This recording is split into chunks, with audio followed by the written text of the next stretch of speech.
নমস্কার বন্ধুরা, গল্পকথক মিতার পরিবারে জানাই আবারও অনেক অনেক স্বাগত। আজ আমি আমার শ্রোতা বন্ধুদের যে গল্পটি পড়ে শোনাব, একটি সাঁওতাল মেয়ের কাহিনী নিয়ে রচিত।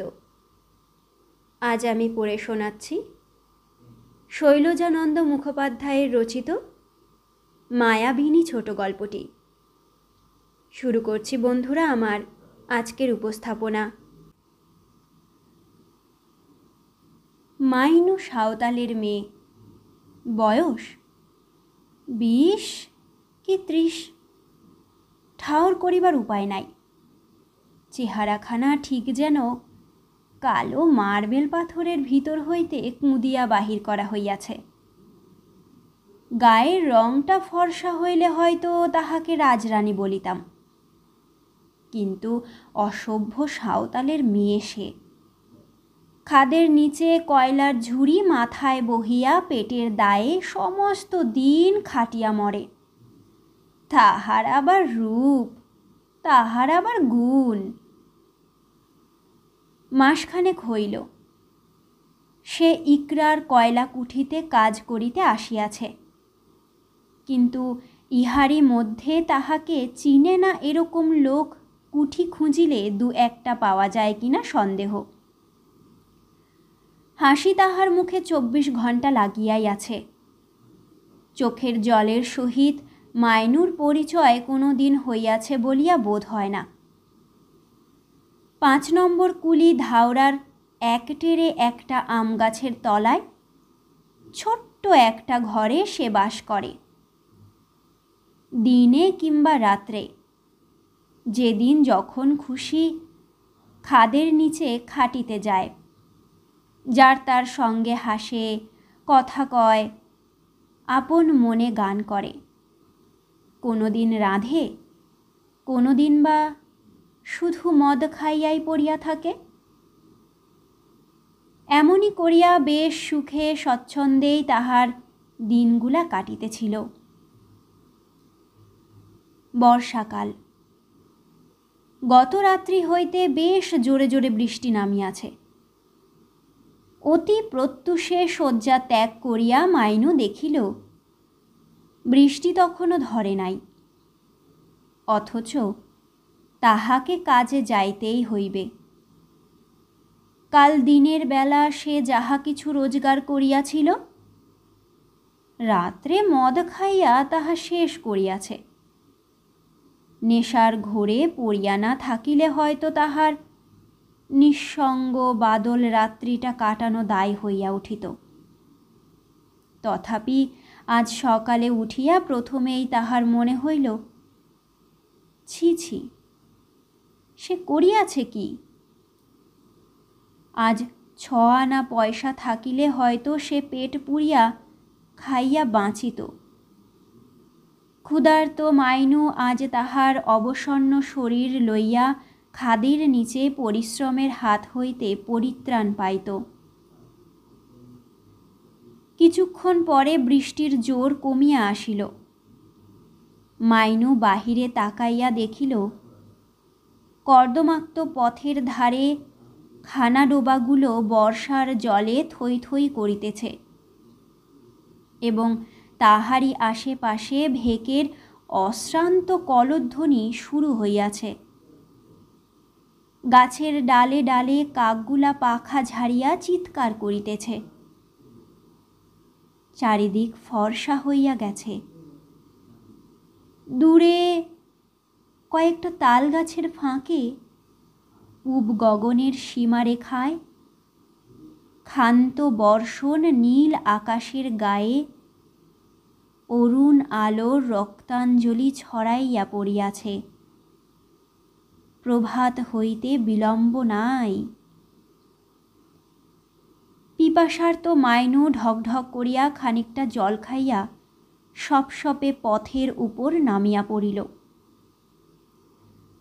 গত রাত্রে মদ খাইয়া আজ এই বাদল প্রভাতেও তাহার ঘন ঘন পিপাসা পাইতেছিল।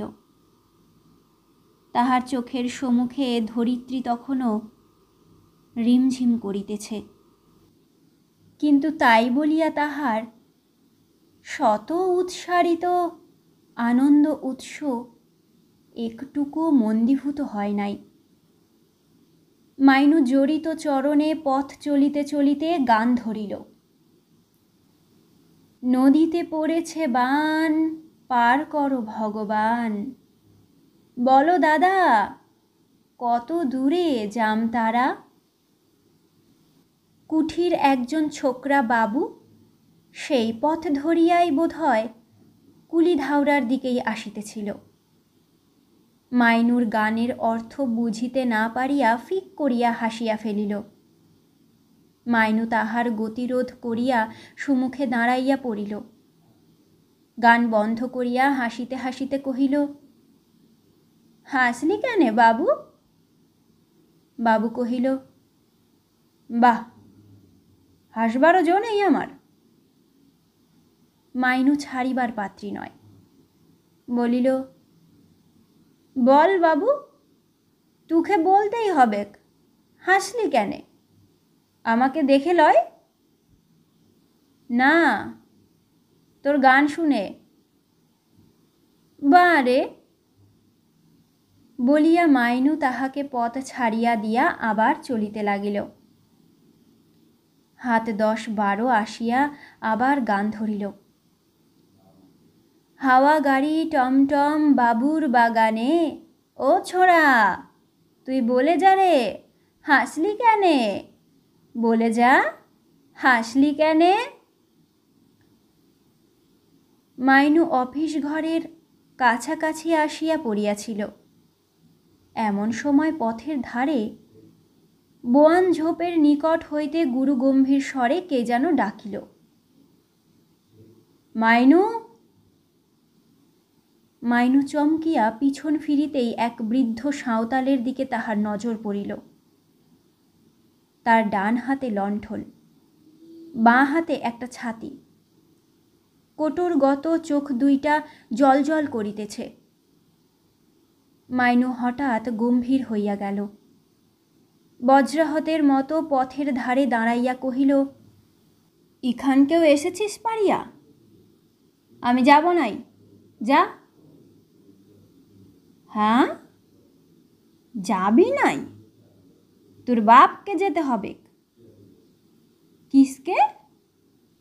কই নিয়ে যা দেখি, দেখি কেমন মরদ। বৃদ্ধ এইবার একটু নরম হইয়া বলিল, এই দেখ, শুন মাইনি, ভালোই ভালোই বলছি, চল, তা না হলে সাহেবকে বলবো গা।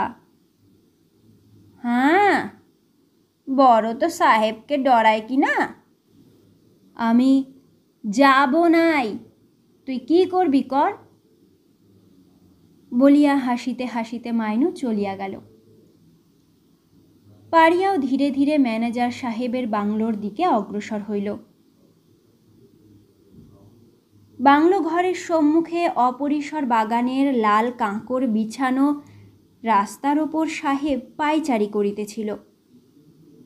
পারিয়া হাত হইতে ছাতা ও লণ্ঠনটা নামাইয়া একটা সেলাম করিয়া বলিল, সাহেব শুন। সাহেব তার মুখের পানে তাকাইতেই পারিয়া জানাইল যে তাহার বিবাহিত পত্নী মাইনু তাহাকে ছাড়িয়া আজ মাসখানেক পলাইয়া আসিয়াছে এবং তাহারই কুঠিতে কাজ করিতেছে। সে তাহাকে পুনরায় নিজের কাছে ফিরাইয়া লইয়া যাইতে চায়। সুতরাং সাহেবকে ইহার প্রতিবিধান করিতে হইবে। সাহেব গম্ভীরভাবে বলিল, মাইনু? কই, মাইনু বলে এখানে কেউ নাই। না সাহেব, আমি এখনই তাকে দেখেছি। কোথা? তোর খাদেই খাটতে গেল। ডাক দেখি তাকে। পারিয়া ঈষৎ হাসিয়া বলিল, তাহেলে আর তোর কাছকে আসবো কেন সাহেব, আমার কথা শুনবেক নাই। আমাদের সর্দারকে ডাকতে হবে, আমি বলে দিচ্ছি। বলিয়া সাহেব পুনরায় পায়চারি করিতে লাগিল। সর্দারকে ডাকিতে গিয়া পারিয়া দেখিল ট্রাম লাইনের ধারে দাঁড়াইয়া মাইনু হাসিতেছে। পারিয়া কোনো কথা বলিবার পূর্বেই মাইনু জিজ্ঞাসা করিল, সাহেবকে বলেছিস? চল, তোকে ডাকছে। চল বলিয়া মাইনু তাহার আগেই সাহেবের নিকট আসিয়া বলিল, কি বলছিস সাহেব? তুই পালিয়ে এসেছিস? মাইনু উত্তর দিল, ধ্যাৎ, পালাই আসতে আমার রং লেগেছে। সাহেব বলিল, ও কি তবে মিছা কথা বলছে? ও তোর কে হয়? হবে কাবার কে? ও আমার কেউ লয়। মুখের সামনে স্পষ্ট জবাব শুনিয়া পারিয়া স্তম্ভিত হইয়া গেল। তাহার মুখ দিয়া একটি কথাও বাহির হইল না। মাইনুর কথা শুনিয়া সাহেব একবার উভয়ের মুখের পানেই তাকাইল। মাইনু তখন মুখ টিপিয়া মুচকি মুচকি হাসিতেছিল। প্রভাত আলোকের মতোই সুন্দর এই সাঁওতাল যুবতীর মুখের উপর কি ছিল কে জানে। সাহেব সেদিক হইতে তাহার চোখ দুইটা কোনো প্রকারেই ফিরাইতে পারিতেছিল না। বলিল, হাসছিস কেনে? তুই নিশ্চয়ই ওর বউ? বা সাহেব, বলিহারি তোর লজর যা হোক, ও বুড়া আর আমি ছুক। এই পর্যন্ত বলিয়াই মাইনু আবার হাসিয়া উঠিল। সাহেব এবার নিজেও একটুখানি না হাসিয়া থাকিতে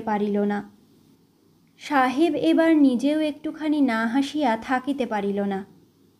জোর করিয়া তামাকের পাইপটা দাঁতে দাঁতে চাপিয়া ধরিয়া সাহেব হাসি বন্ধ করিয়া বলিল,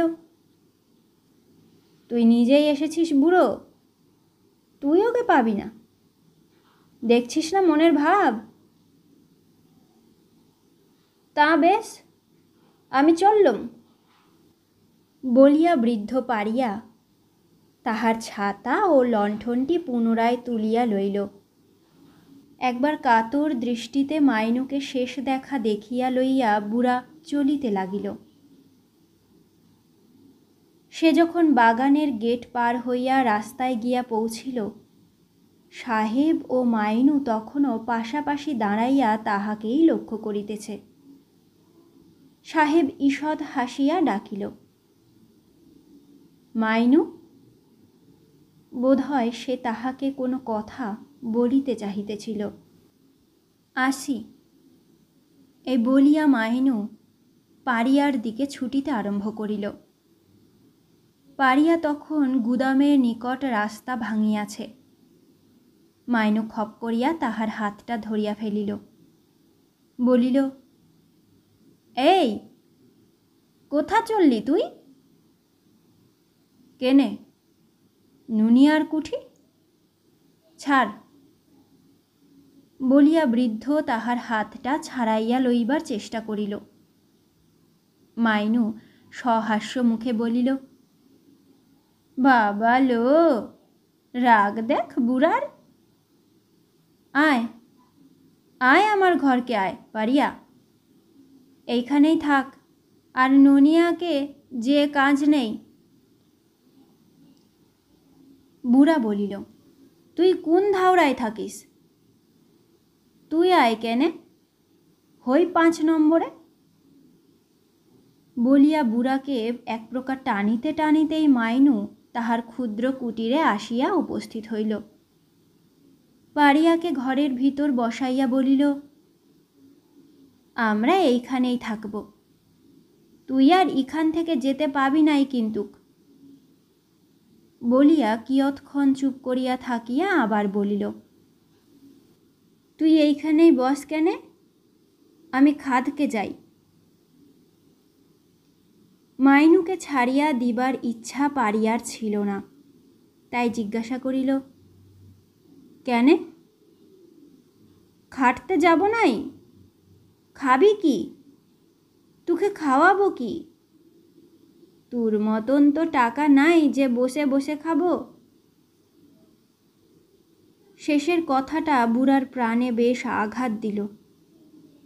নুনিয়ার কয়লা খাদে পারিয়া বহুকাল হইতে সর্দারি করিয়া 200-300 টাকা জমাইয়াছিল এবং সেই অর্থের লোভে মাইনুর বাবা এই বুড়ার হাতে মাইনুকে সমর্পণ করিয়া দিয়া মরিয়া গেছে।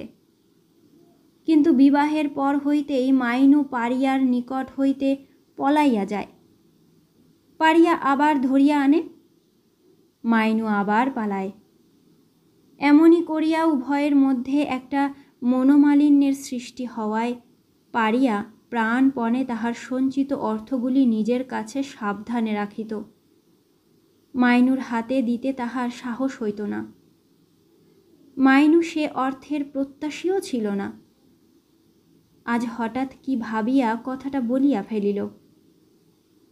পারিয়ার মনটাও বেশ সদয় ছিল, তাই সে ধীরে ধীরে কোমর হইতে টাকার তোড়াটি খুলিয়া মেঝের উপর নামাইয়া দিয়া বলিল, এই লে, ভারী তোর টাকা, এতদিন দিতাম নাই, তুই পালাথিস বলে। শেষকালে বেইমানি করিস না কিন্তু। মাইনু হঠাৎ গম্ভীরভাবে বলিয়া উঠিল, ও মা গো, তোর টাকা কে চাইলে খাল ভরা? তা হোক মাইনু, লে, বলিয়া বৃদ্ধ টাকাগুলা তাহার দিকে সরাইয়া দিল। মাইনু বলিল, তবে দে, আজকার খরচের মতন দে, চাল ডাল কিনে আনি। পারিয়া হাসিতে হাসিতে একটি টাকা মাইনুর হাতে তুলিয়া দিয়া বলিল, ছট করে আসিস, আমি তা করতে উনানটা ধরাই রাখি, লয়। হ্যাঁ, দেখ, কয়লা আছে, আর হই ওই কুলাঙ্গাতে দিয়া সেলাই।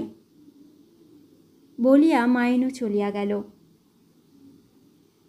দিন 15 পরে পারিয়া জ্বরে পড়িল। মাইনু ভাবিল, সামান্য জ্বর, 2-1 দিনের মধ্যেই সারিয়া যাইবে। কিন্তু 8-10 দিনেও যখন জ্বর ছাড়িল না, তখন তাহার একটু চিন্তা হইল। কুঠির ডাক্তার বাবুকে ডাকিয়া আনিয়া বলিল, উহাকে ভালো করে দে বাবু, জ্বরের ঘোরে দিন রাত তছনছ করছে। রোগী দেখিয়া ডাক্তার বলিলেন, আগে খবর দিলে হতো মাইনু, এ আর বাঁচবে না, ডবল নিউমোনিয়া হয়েছে। বিস্ময়, বিহ্বল দৃষ্টিতে ডাক্তারের মুখের পানে তাকাইয়া মাইনু বলিল, নামুনি, বাঁচবেক নাই তাহলে? তুই যদি ভালো ভালো ওষুধ দিস। ডাক্তারবাবু ঘাড় নাড়িয়া বলিলেন, না, রাতটা পেরোলে হয়। সম্মুখে পত্রবহুল আম গাছের শাখায় শাখায় পাখির কলরব, দূরে খাদের মুখে টব গাড়ির ঘর ঘর শব্দ কানে আসিয়া বাজিতেছে।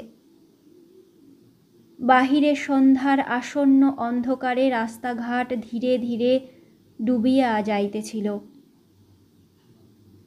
মাইনু সেই দিকে কিয়ৎক্ষণ তাকাইয়া থাকিয়া বলিল, ওষুধ দিবি তো? না, তাও দিবি নাই? হ্যাঁ, ওষুধ নিবি আয়। বলিয়া ডাক্তার বাহিরে আসিয়া বাইকে চড়িলেন। প্রদীপটা পারিয়ার শিয়রের নিকট রাখিয়া দিয়া একবার তাহার মুখের নিকট ঝুঁকিয়া পড়িয়া মাইনু জিজ্ঞাসা করিল, জল খাবি? পারিয়া সংজ্ঞাহীন অবস্থায় শয্যায় পড়িয়াছিল, কোনো কথা বলিল না। মাইনু ঔষধ আনিবার জন্য তাড়াতাড়ি ডাক্তারখানার উদ্দেশ্যে বাহির হইল। ঔষধ লইয়া ফিরিবার পথে অবিলাসের সঙ্গে দেখা। অবিলাস জাতিতে হারি, অতিশয় ভালো মানুষ। বহুদিন পূর্বে পারখাবাদ কলিয়ারিতে মাইনুর সহিত তাহার পরিচয় হইয়াছে। লোকটা অতি গরিব, ছোট ছোট 7টা ছেলে মেয়ে, তাহার উপর স্ত্রী অকর্মণ্য। নিজের গতর খাটাইয়া যাহা কিছু রোজগার করে তাহাতে তাহার সংসার চলে না। অবিলাস অন্ধকার রাস্তার উপরেই একটা লাঠি হাতে লইয়া হনহন করিয়া ডাক্তারখানার রাস্তা ধরিয়া চলিতেছিল। মাইনুও বিপরীত দিক হইতে আসিতেছিল। পথের মাঝে মাইনু একেবারে তাহার গায়ের উপর হুমড়ি খাইয়া পড়িতেই অবিলাস চিৎকার করিয়া উঠিল, কে রে? মাইনু গলায় আওয়াজটা চিনিতে পারিয়া হাসিয়া উঠিল, বলিল, অবিলাস, দেখ দেখি, আর একটুকু হইলেই গিয়েছিলাম হার কি। অবিলাস আশ্চর্য হইয়া জিজ্ঞাসা করিল, মাইনু, কোথায় গেছিলি? ডাক্তারের কাছকে। পারিয়া হয়তো বাঁচবেক নাই অবিলাস। অবিলাস থমকিয়া দাঁড়াইয়া কহিল, কেনে? উহার আবার কি হলো? কে জানে ভাই, বুড়ার কি হইছে কে জানে, বলিয়া মাইনু চলিয়া যাইতেছিল। অবিলাস বলিল, আমি 7 ঝঞ্ঝাটে পড়েছি মাইনু, আমারও বউটো বাঁচবেক নাই, 7টা ছেলে। বলিসনি মাইনু, আবার আর একটা 5 দিন ধরে কষ্ট খেছে, ডাক্তার ডাকতে চললুম। আবার? বলিয়া মাইনু হো হো করিয়া হাসিয়া উঠিল।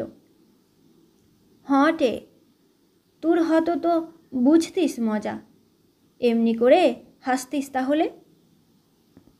হা মর, খাল ভরা, বলিয়া মাইনু চলিয়া গেল।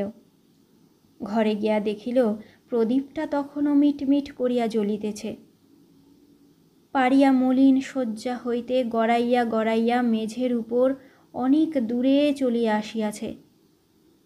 মাইনু অতি কষ্টে বৃদ্ধকে পুনরায় বিছানার উপর শোয়াইয়া দিল। গলাটা তখন ঘর ঘর করিতেছিল। শিশি হইতে 1 দাগ ঔষধ পাড়িয়ার মুখে ঢালিয়া দিতেই চোয়াল বাহিয়া ঔষধটা গড়াইয়া পড়িল। পাড়িয়ার নিষ্প্রভ চক্ষু 2টা তখন ঘোলাটে হইয়া গেছে, বুকটা ধুক ধুক করিতেছে। মাইনুর সন্দেহ হইল, সে বোধ হয় আর বেশিক্ষণ নয়। ক্রমাগত কয়েকদিন পরিশ্রম করিয়া রাত্রি জাগিয়া না খাইয়া মাইনু বড় বেশি ক্লান্ত হইয়া পড়িয়াছিল। প্রদীপের শিখাটা একটুখানি বাড়াইয়া দিল।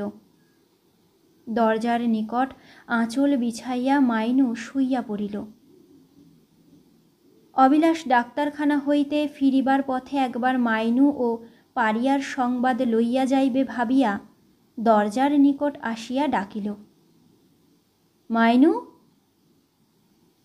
মাইনু জাগিয়াই ছিল, মাথা তুলিয়া বলিল, অবিলাস, ডাক্তার এলো নাই? রাতের ঔষধটা দেখাইয়া বলিল, না, এই ঔষধ দিলেক, বললেক ইয়াতেও যদি কিছু না হয় তখন ডাকবি। বুড়া কেমন আছে? ওই দেখ কেনে, বলিয়া মাইনু শায়িত পাড়িয়ার দিকে অঙ্গুলি নির্দেশ করিয়া দিল। অবিলাস ধীরে ধীরে পাড়িয়ার নিকট অগ্রসর হইয়া ডাকিল, পাড়িয়া। কোনো উত্তর না পাইয়া ঝুঁকিয়া পড়িয়া স্তিমিত আলোকে তাহার মুখখানা ভালো করিয়া দেখিতে গিয়া চমকিয়া উঠিল। হাতের শিশিটা মাটিতে নামাইয়া পাড়িয়ার বুকের উপর হাত দিয়া অবিলাস বলিল, মাইনু, উঠ, বুড়া হইয়া গিয়েছে। কথাটা শুনিয়া মাইনু তাড়াতাড়ি উঠিয়া বিস্মিত দৃষ্টিতে তাকাইয়া বলিল, অ্যাঁ, হ, মরে গেইছে, এই দেখ। সে বলিয়া অবিলাস প্রদীপটা তুলিয়া পাড়িয়ার মুখের উপর ধরিল।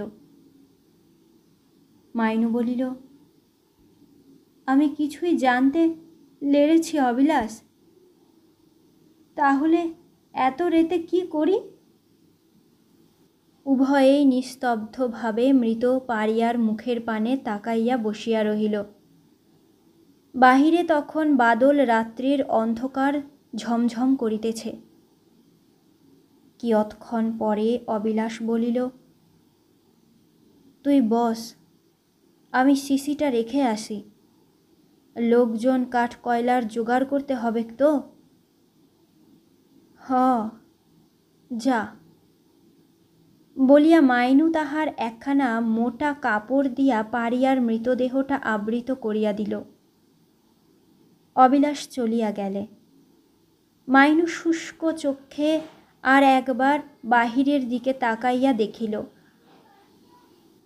সমস্ত আকাশের গায়ে কালো মেঘ থমথম করিতেছে। দিনের বেলা বৃষ্টি নামে নাই। বাদল ভীতু আকাশটা ক্ষণে ক্ষণে বিজলির ভয়ে চমকিয়া উঠিতেছিল। 4-5 দিন পরে খাদের নিচে কাজ করিতে গিয়া মাইনুর সহিত ম্যানেজার সাহেবের দেখা হইল। 10 নম্বর গ্যালারির পাশে ঝুড়ি মাথায় দিয়া হাতে কেরোসিনের ডিবে লইয়া মাইনু আপন মনে চলিতেছিল। এমন সময় সাদা স্যুট পরা ম্যানেজার সাহেব তাহার কাছে আসিয়া দাঁড়াইল। বলিল, মাইনু, শুনলাম সেই বুড়া নাকি মরেছে? মাইনু এক গাল হাসিয়া বলিল, হ, মরে গেছে। সাহেব বলিল, তবে তুই এক কাজ কর, খাদের ছুটির পর আমার সঙ্গে দেখা করিস। কেন সাহেব? বলিয়া মাইনু হাসিয়া তাহার মুখের পানে তাকাইল। কথা আছে, বলবো। বলিয়া সাহেব ত্রস্ত পদে পাশের মেন গ্যালারি দিয়া চলিয়া গেল। বৈকালে মাইনু বাংলো বাড়িতে সাহেবের নিকট গিয়া দাঁড়াইতেই সাহেব বলিল, তোকে আর খাদে খাটতে হবে না মাইনু, তুই আমার বাংলোতেই থাক, আমার কাজ টাজ করবি। বেশ। বলিয়া মাইনু জিজ্ঞাসা করিল, আজ থেকেই? হ্যাঁ, আজ থেকেই। আমার বড় খানসামার ঘরের পাশে যে ঘরটা আছে, ওই ঘরেই থাকবি। কেন সাহেব, তোর মেয়ে আসবেক নাকি? বলিয়া মাইনু মুচকি মুচকি হাসিতে লাগিল। হ্যাঁ। বলিয়া সাহেব তাহার পকেট হইতে একটা টাকা বাহির করিয়া মাইনুর দিকে ছুঁড়িয়া দিয়া বলিল, যা, মদ খেয়ে আয়গা। টাকাটা হাতে লইয়া মাইনু হো হো করিয়া হাসিয়া উঠিল। কহিল, মদ 1 টাকার? 1 টাকার মদ খেতে পারিস? বলিয়া সাহেব ধপাস করিয়া হাত পা মেলিয়া ইজি চেয়ারের উপর শুইয়া পড়িল। না সাহেব, তা লাড়ি, তবে যত পারিস খাস। মাইনু হাসিতে হাসিতে চলিয়া গেল। মদ খাইয়া যখন ফিরিল তখন রাত্রি হইয়াছে। সাহেব জিজ্ঞাসা করিল, এত রাত কেন হলো তোর? মাইনু বলিল, দিনের বেলাকার ভাত রাঁধা ছিল, সেগুলা খেয়ে এলাম। আমার টাকা ছিল, কাপড় ছিল, সব নিয়ে এলাম। বল সাহেব, এবারে তোর কি কাজ আছে বল, করি। সাহেব আলোকোজ্জ্বল কক্ষে বসিয়া কি একখানা বই পড়িতেছিল। মুখ তুলিয়া মাইনুর দিকে এক দৃষ্টে তাকাইয়া রহিল। মাইনু হাসিতে হাসিতে বলিল, অমন করে চাইছিস কি সাহেব? বল, কি কাজ করতে হবে? সাহেব বলিল, না, এখন কিছু কাজ নাই। মেম সাহেব এলে তোকে আয়ার কাজ করতে হবে। এখন দিন কতক এমনিই থাক। তেবে এখন গায়েন করি গা বলিয়া মাইনু চলিয়া যাইতেছিল। সাহেব ডাকিল, এই মাইনু, শোন। চৌকাঠের নিকট মাইনু ফিরিয়া দাঁড়াইয়াছিল। বলিল, কি? কেয়ারিটা বন্ধ কর। মাইনু বুঝিতে পারিল না। বলিল, কেয়ারি কাকে বলে? সাহেব অঙ্গুলি নির্দেশ করিয়া বলিয়া দিল, দরজা। মাইনু বলিল, ও, দুয়ারটো কেনে? বন্ধ করে আয়, এইদিকে শোন। কেনে? কি হবে? আয় না, শোন। না, বল তুই। সাহেব জিজ্ঞাসা করিল, কত মদ খেলি? কেনে? 4 আনা। বাকি পয়সা কি করলি? এই লে। বলিয়া আঁচলের খুঁট হইতে বাকি 12 আনা পয়সা খুলিয়া মাইনু সাহেবকে দিতে গেল। পয়সাগুলা মাইনু ইজি চেয়ারের হাতলের উপর নামাইতে যাইবে, এমন সময় সাহেব তাহার হাতখানা ধরিয়া ফেলিল। মাইনু বলিল, ছাড়। সাহেব হাতখানা না ছাড়িয়া মাইনুর খোঁপার দিকে তাকাইয়া বলিল, ফুল কোথা পেলি? মাইনু হাসিতে হাসিতে বলিল, হই তোর বাগিচায়। সাহেব ঈষৎ হাসিয়া বলিল, কেন? আমার বাগানের ফুল কেন তুললি? বেশ করব। বলিয়া হ্যাঁচকা টানে সাহেবের হাতটা ছাড়াইয়া লইয়া দূরে দাঁড়াইয়া মাইনু হাসিতে লাগিল। সাহেব চেয়ার ছাড়িয়া তাড়াতাড়ি উঠিয়া মাইনুর দিকে অগ্রসর হইল। মাইনু দরজার নিকট সরিয়া আসিয়া বলিল, খবরদার সাহেব, তাহলে রইব নাই তোর ঘরে। সাহেব থমকিয়া দাঁড়াইয়া পড়িল। বলিল, না না, কিচ্ছু বলি নাই, তুই থাক। এই নে, তোর পয়সা নিয়ে যা। বলিয়া সাহেব পয়সাগুলা চেয়ারের উপর হইতে তুলিয়া তাহাকে দিতে গেল। রাখ তোর পয়সা, ইয়ার পর লিব।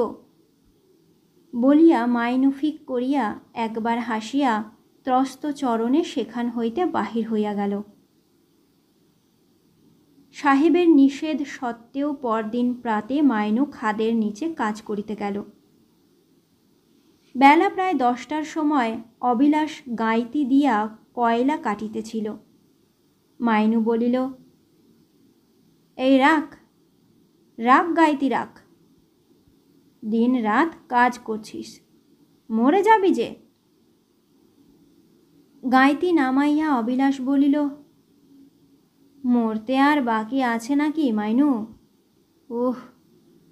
বলিয়া হাতে দিয়া কপালের ঘাম মুছিয়া অবিলাস বলিল, ঘরে বউটাকে নিয়ে সারা রাত জেগেছি, আজ আবার না খাটলে কেউ খেতে পাবেক নাই।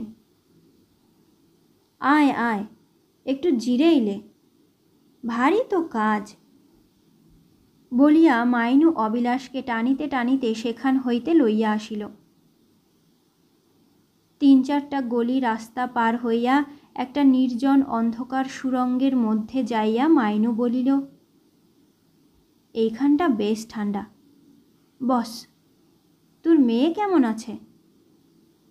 অবিলাস মাইনুর পাশে বসিয়া বলিল, কে জানে মাইনু, বাঁচবে কিনা কে জানে। ছেলে হয় নাই? হইছে একটা, ক্যাতরা পাড়া। ধুকপুক করছে। সেটাও মরবেক, বাঁচবেক নাই। কি ছেলে? বিটি ছেলে। বেটা হলেও বা মাল কেটে খেত। মাইনু হাসিয়া বলিল, কেনে? বিটি ছেলে কি ছেলে লয় নাকি? আমরা খাটি না? তোর মতন 5টা মরদ পুষতে পারি আমি। এখন খুব বলছিস, ছেলে হলেই বুঝতিস মজা। পরশু তোকে খুঁজতে গিয়েছিলাম, কোথা ছিলি? পরশু? কেনে? ঘরেই। কাল থেকে কোথা আছি জানিস? কোথা? বলিয়া অবিলাস তাহার মুখের পানে তাকাইল। সাহেবের বাংলোতে, বলিয়া মাইনু হাসিতে লাগিল। উখানকে মরতে কি জন্যে গেছিস? একটা পিলারের গায়ে মগবাতিটা ঝুলিতেছিল। মাইনু সেই দিকে তাকাইয়া অন্যমনস্কের মতো বলিল, কেনে? কি হবে তার? অবিলাস বলিল, হবেক নাই কিছুই, তাই বলছিলাম। সাহেবটি বড় বজ্জাত। উভয়েই কিয়ৎক্ষণ চুপ করিয়া রহিল। অবিলাস জিজ্ঞাসা করিল, হ্যাঁ মাইনু, তুই সাঙ্গা করবি নাই? হাসিতে হাসিতে মাইনু বলিল, কেনে? তুই তাহলে আমাকে রাখিস নাকি? ধ্যাত, বলে একটাকে নিয়েই খাওয়াতে লাগছে। আমাকে তো খাওয়াতে হবেক নাই, আমি একাই 100। বলিয়া মাইনু জোরে জোরে হাসিয়া উঠিল। হঠাৎ গ্যালারির মুখে তীব্র একটা সেফটি বাতি হাতে লইয়া সাহেব আসিয়া দাঁড়াইতেই উভয়ে অবাক হইয়া সেই দিকে তাকাইয়া রহিল। সাহেব বলিল, এই তোরা এখানে কি করছিস? কাজে যা। অবিলাস গাঁইতি ও আলো হাতে লইয়া চলিয়া গেল। মাইনু চলিয়া যাইতেছিল। সাহেব খপ করিয়া তাহার অঞ্চল প্রান্ত টানিয়া ধরিতেই সে দাঁড়াইয়া পড়িল। সাহেব বলিল, এইবার? মাইনু গর্জিয়া ফিরিয়া দাঁড়াইয়া বলিল, কি? খাদে আসতে বারণ করেছিলাম, তবু যে এলি? মাইনু বলিল, তোর ঘরে বসে বসে কি করব? সাহেব হঠাৎ হাতের বাতিটা নিভাইয়া দিয়া দূরে ছুঁড়িয়া দিল।